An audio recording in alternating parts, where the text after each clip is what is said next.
Good day everyone. We are the group 5 and today we'll presenting our report about deconstruction, post-colonialism, and feminist literary criticism. An introduction to deconstruction. Deconstruction, primarily associated with Jacques Derrida, challenges the notion of fixed meaning in language and text.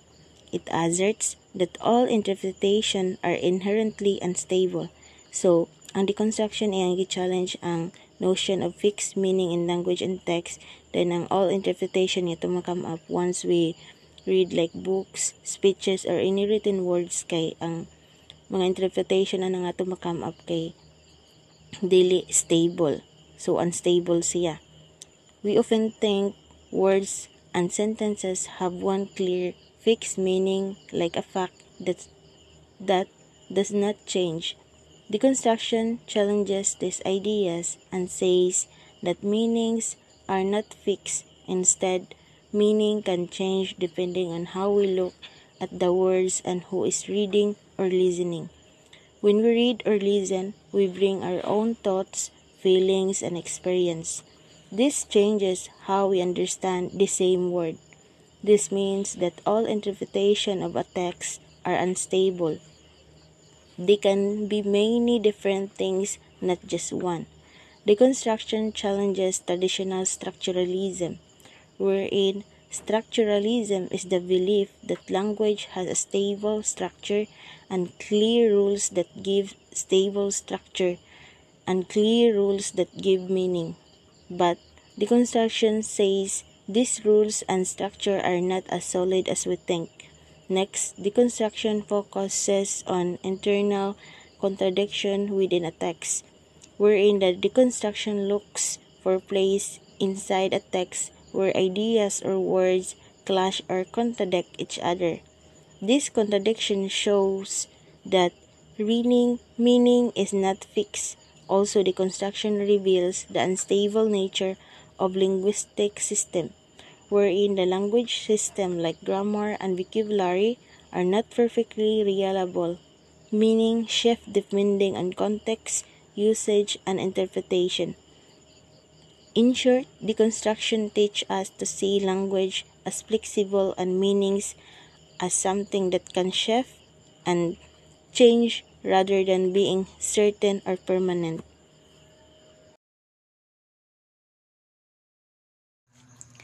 For the key concepts and deconstructions, there are three. The first one is the difference, a term coined by Derrida, emphasizing that meaning is perpetually differed and always relational, never fully present. Nagpasabot nga ang kahulugan sa usa ka pulong dili jud mahuman, which is ang kahulugan permi nag-agi sa uban nga pulong ug dili nato makuha dayon ang tinuod nga buot ipasabot ani. Ang kahulugan magdepende sa uban nga pulong or lugar.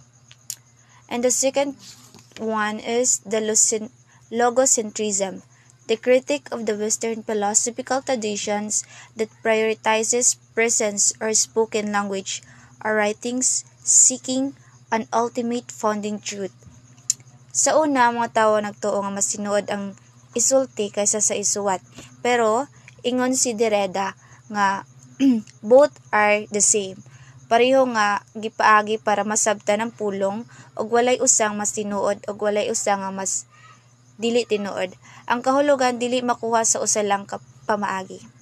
And the third one is the binary oppositions, exposing the hierarchical nature of paired concept, example the male, the female, and the good and evil, where our term is privilege over the other, which is kini nga idea nagisgot bahin sa mga pares nga nagkontra sama sa lalaki or babayi, mahay or dautan. Kasagaran ang usa gitan-aw nga mas taas sa lain. Pero ingon si Derrida nga ang duha is magtinabangay para makuha ang kahulugan nga dili dapat ang usa lang ang mulabaw o dili dapat ang usa kay muubos. For overall, ang deconstruction is nagtudlo nga ang teksto or pulong walay usa ka hulugan. kinahanglan nato nga sabton, which is para mas masabtan sa lain-lain nga pamaagi. That's all.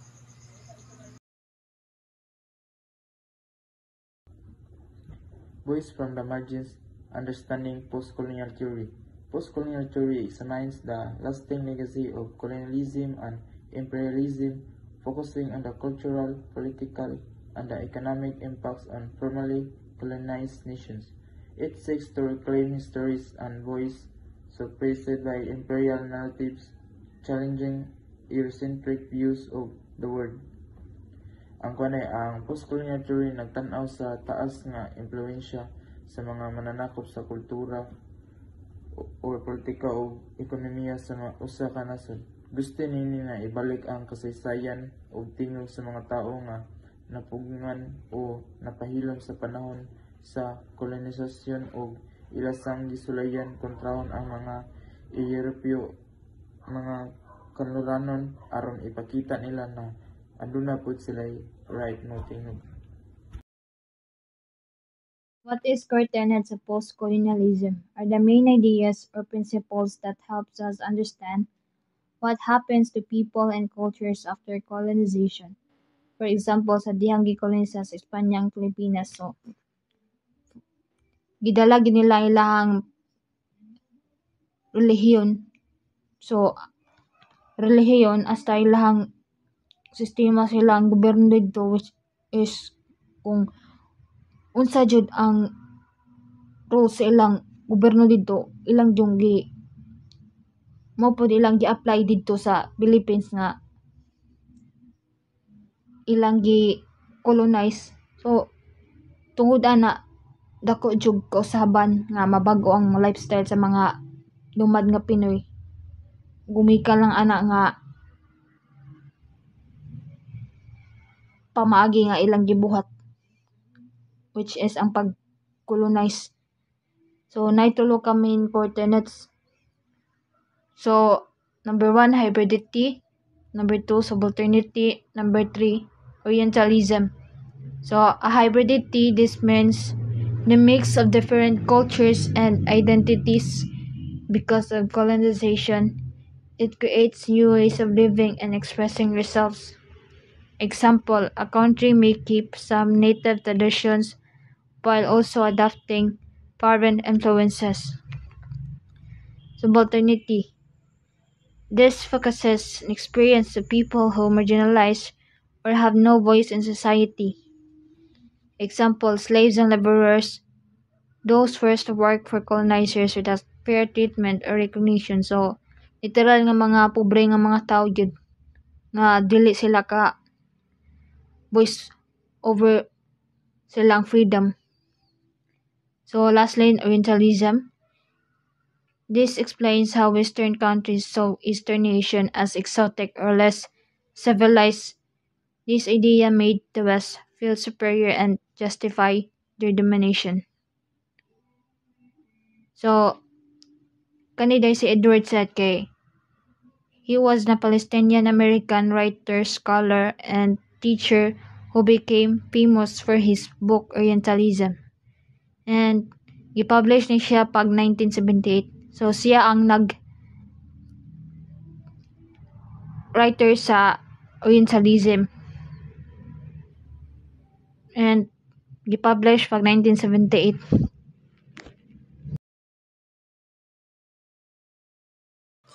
Challenging patriarchy, the rise of feminist literary criticism. So, when we say challenging patriarchy, it means questioning kung unsa ang mga patakaran sa una where ang men mao'y nakita as most important kaysa mga babay, especially kung gahimo og books and stories. Kay sa una, most literature was written by men and about men, while ang mga babay gina-ignored or misrepresented tungod kay ang mga pagtan-aw nila sa mga babay before kay mga weak, like dili mabuhat sa mga babay kung unsa ang mga nabuhat sa mga lalaki. Mauna, ang feminist criticism gitry nga ma-change na ang panan-aw or kana nga tuo-tuo. Ang challenging patriarchy, the rise of feminist literary criticism na ay tulo ka types. Number 1, revisiting the canon. Number 2, gendered reading. Number 3, political act. revisiting the canon. So, canon means mga listahan sa mga importanteng or classic nga mga libro. So, revisiting the canon which means nga ang mga feminist critics gusto balikan ang mga classic or famous nga books sa literature kay tungod sa una, mostly men ra ang gipaapil sa listahan sa mga importante nga authors.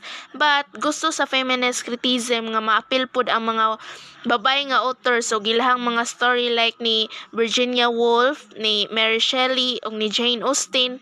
Importante pud ilang mga voice and experience. So ang main purpose ani kay ipakita nga patas ra ang value sa babae ug sa lalaki sa literature. So, second is gendered reading. So, buot pasabot, pagbasa sa story using sa pagtanaw sa gender kung patas ba ang gipakita sa bida nga lalaki or sa bida nga babae na nga story. So, for example, good ka to ang fairy tale nga Cinderella. So, ang role sa lalaki nga to is dato ug siya ang nagluwas sa babae which is Cinderella. And then si Cinderella dito ang iyang role is buutan pero nagpaabot lang siya nga tabangan siya sa lalaki. So, ang feminist criticism gaingon nga ang unfair ang ilahang portrayal tungod kay dapat ipakita po didto nga ang babae kay nang makaya bitaw niya nga manginabuhi sad o maluwas siya sa iyang kaugalingon lang like dili siya magsalig sa lalaki. So last, political act. Ang political act sa feminist literary criticism kay nagpasabot nga ang pagbasa or pagtanaw nato sa story dili lang para malingaw, kundi makita pud nato kung patas ba ang pagtrato sa mga karakter. For example, sa salida nga Beauty and the Beast, si Belle nagpaabot lang nga mausab si Prince Adam pinaagi sa iyahang love. So, ang feminist critic nga gaingon nga dili unta kinahanglan nga ang babae pay mag-antos o magpaubos aron lang usbon ang lalaki. So, mauna nga ang ilang pagbasa sa story mahimong political act because ang purpose ani dili lang makasabota sa story kundi para makahelp nga mausab ang pagtan-aw sa tao about sa gender equality.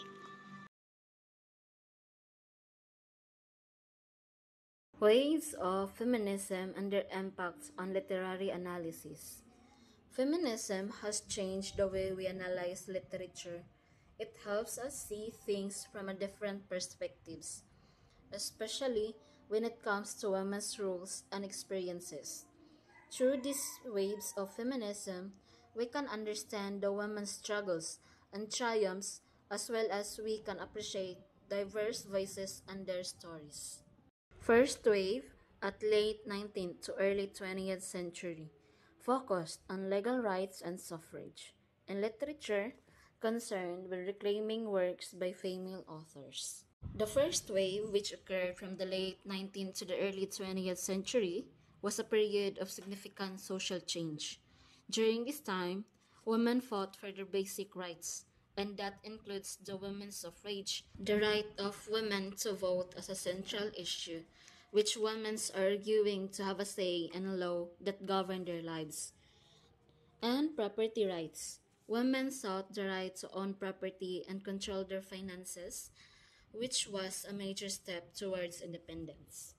Educational and employment opportunities, where women pushed for access to education and job opportunities, seeking to expand their roles beyond the domestic sphere.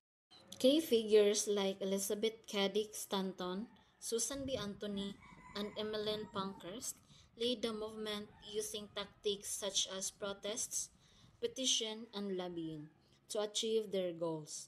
The first wave laid the groundwork for future feminist movements, paving the way for significant social change and greater equality for women. Next, the second wave on 1960s to 1980s. The personal is political, focused on patriarchy and sexism in society, leading to the development of gynocentrism. Patriarchy refers to a social system or structure where men hold more power, authority, and influence than women. While gynocentrism refers to a perspective or approach that prioritizes experiences, perspectives, and women's interests, such as valuing women's voices and perspectives and also promoting women's empowerment and autonomy.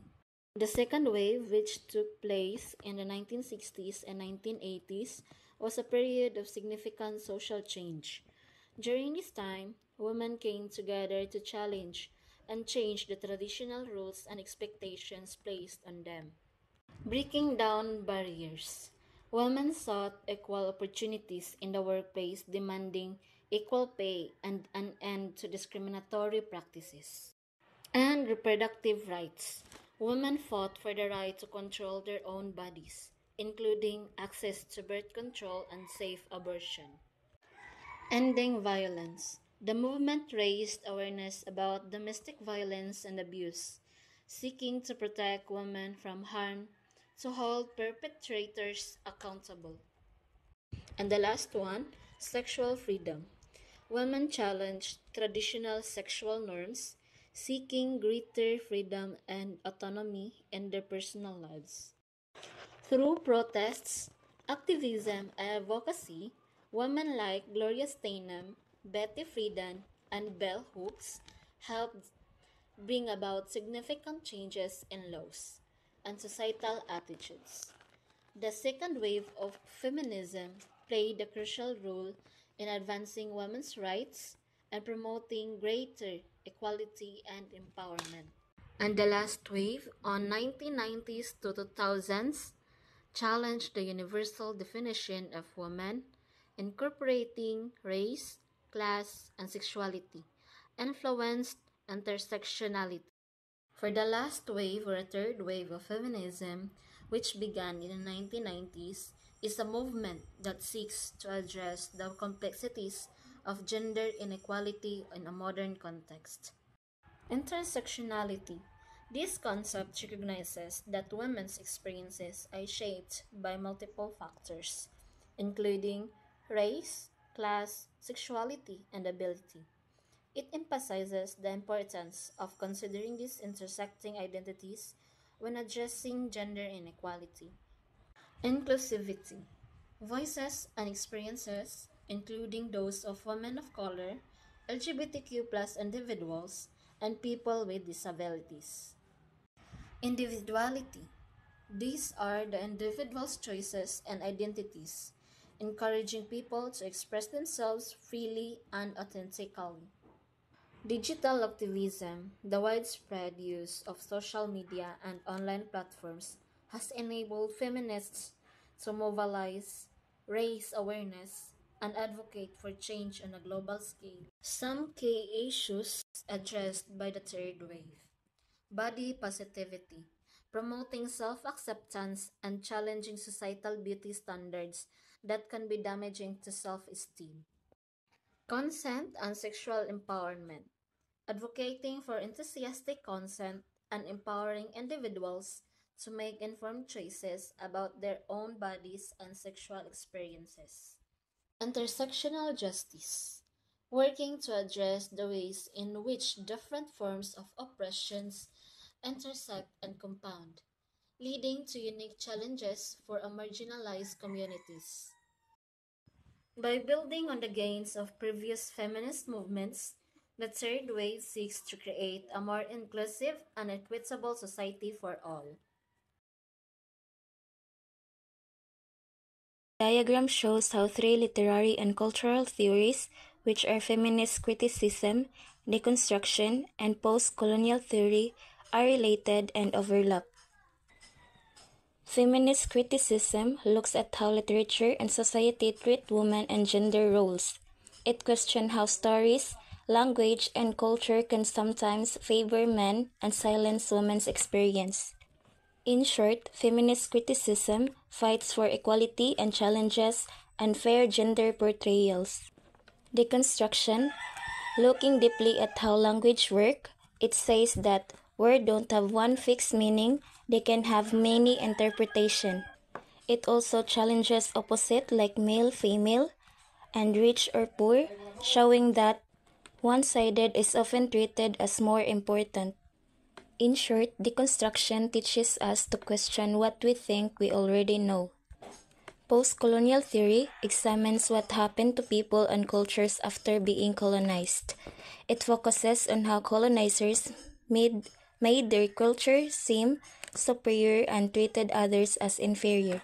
In short, post-colonial theory gives voices to those who were silenced or treated as less important by colonial powers. How they connect or overlap in the diagram.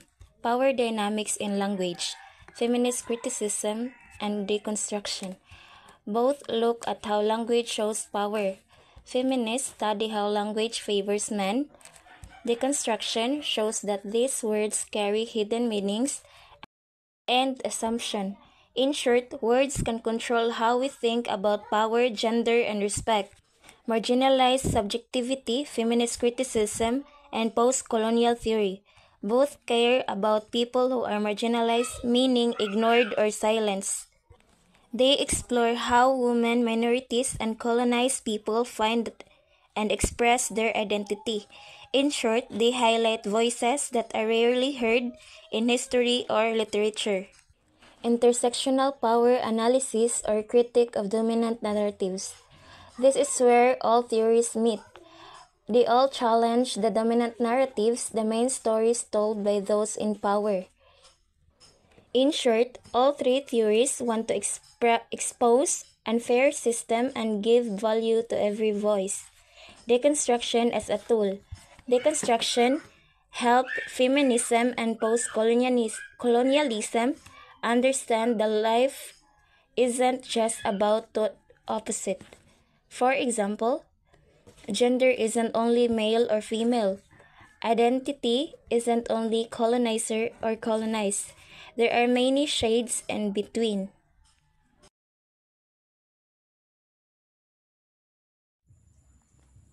Applying these lenses to The Tempest by William Shakespeare.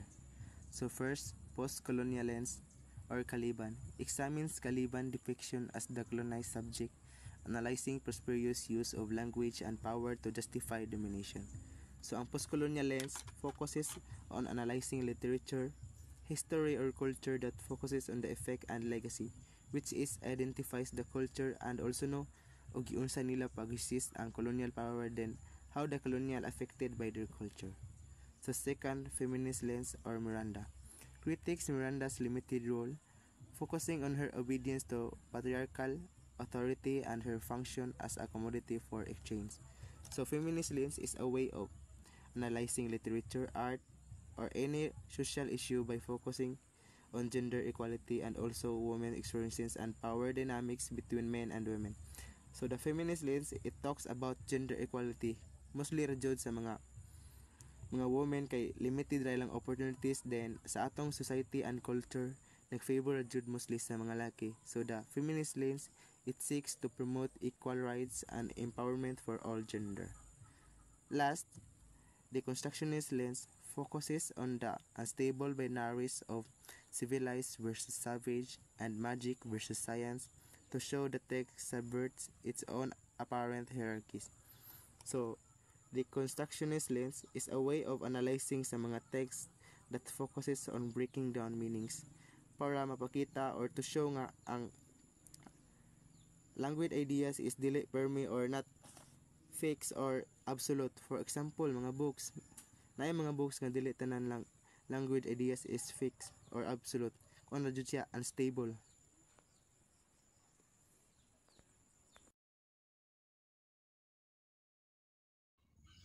Conclusion: rethinking text and power structured. In critical insight, this emphasizes that literary theories aim to go deeper than basic interpretation. They help uncover hidden power dynamics within text, how authority, control, and influence operate beneath what's being said. In structural critique, this focuses on how language and institutions uphold dominant ideologies. It shows that the way words and systems are structured often support existing power hierarchies, sometimes unconsciously. Intersectional reading. This lens reminds us that identities like gender, race, and class are interconnected and influence one another. It encourages readers to see how these overlapping forces shape characters, narratives, and societal roles in literature. And lastly, empowerment. This approach gives the space to marginalize or silence voices, allowing them to question and challenge dominant or oppressive stories in culture and literature.